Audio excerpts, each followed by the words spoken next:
Ngayong araw guys, nagkakagulo nga pala dito dahil dito sa Giant Talaba na sobrang laki talaga. Sa sobrang laki nga guys niya, hindi na siya nagkasya sa kaldero at dito na namin siya nilaga sa malaking tulyasi. Kaya samahan nyo guys kaming tikman itong Giant Talaba. So what's up mga kanapadaan lang. So for today's adventure nga guys natin at syempre for today's food trip din natin ay hahanap nga pala guys tayo ng mga Giant Talaba na sobrang lalaki. Kaya nga guys kami ni Dugong at yung mga tropa ko ay nagsanib puwersa na para makapunta at makakuha ng mga malalaking talaba. Medyo malaki rin nga pala guys ang tubig dito sa lugar namin at eto guys madadaanan nga pala guys natin dito yung napakaganda namin treehouse. Kaso nga lang habang nagbabiyahe kami medyo malungkot dito si Dugong. Di ko nga lang alam kung ano iniisip niya. Grabe naman guys, napaka-senti mode naman ni Dugong ngayong araw. Pagkarating nga guys namin dito sa palisdaan ay grabe pinagkakaguluhan agad dito yung mga malalaking talaba na nakuha nila. Hindi na nga lang guys kami nakaabot sa pagkuha nito at naabutan namin ay meron na sila agad ka nakuha nito. Kaya syempre guys kanya-kanyang kuha na rin kami at dampot dito at grabe agad guys yung nakuha ni Dugong ng mga talaba. Pinili niya talaga yung malalaki. Kung makikita nyo naman guys talaga itong kapit ko na talaba ay sobrang laki talaga niya. Napakasarap talaga nitong i-food trip. Pag ganito kalalaki siya paniguradong isang piraso lang nito guys ay busog ka na. Ngayong araw nga pala guys ay kasama namin dito si Ate Mendorenya at syempre kasama din datin dyan ang Kabilas Vlog. Pati na rin guys yung tito ko na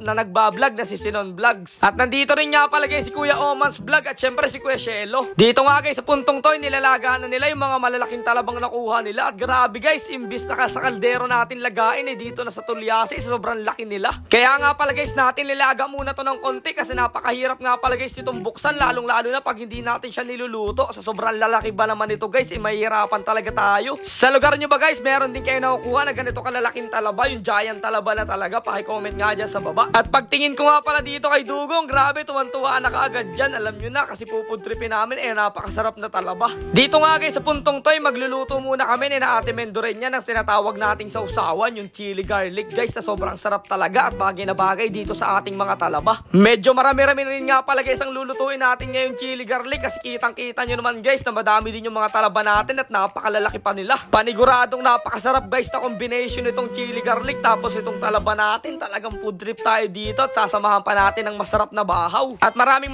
salamat nga pala po dun sa mga bumibili nitong Rush Guard na binebenta namin. At sa mga gustong umorder dyan guys, ilalagay ko dito sa comment section yung copy ng aming Shopee link. Umorder na kayo guys para sama-sama tayong napadaan lang dito. Let's go! Pero syempre guys, pasensya na muna kayo dito sa boses ko. Medyo paus ako kasi guys, tinipon ako ng mga nakaraang araw. At dahil nga guys, medyo mahirap talagang buksan itong mga Giant Talaba natin ay pinagtulungan na rin nga pala guys namin lahat to para mapabilis guys yung pagtatanggal namin doon sa kanyang shell. Mga bakal na nga pala guys ang ginagamit dito. Sobrang lalaki kasi guys nila. Kitang-kita nyo naman guys na talaga nahihirapan dito si Dugong. Dito pa lang sa isang binubuksan niya na talaba hindi niya na kaagad makaya. Pero syempre pipilitin nating mabuksan yan kasi napakasarap guys ng laman yan talaba. Hindi tayo papayag na hindi natin yan mai-food trip. Dito nga lang pala guys makukuha yung mga ganyang kalalaking talaba sa aming munting bayan, ang bayan ng Pola guys. Kaya pumunta na kayo dito guys o mag-PM kayo kung gusto nyo yung matikman. Tapos maya-maya lang guys, nanggigigil na si Dugong dito sa isang talaba. Sabi niya pag nabuksan daw niya guys to, kakainin niya kaya agad. Kaya nung nabuksan niya guys, kitang-kita niyo naman na hindi na rin niya napigilan yung sarili niya. Talagang pinudrip niya kaagad ito. Tapos ako naman guys, nakakita ako ng isang talabang alanganin dito. Kaya eto na lang muna guys yung kinain ko habang pine-prepare nila yung mga malalaking talaba namin.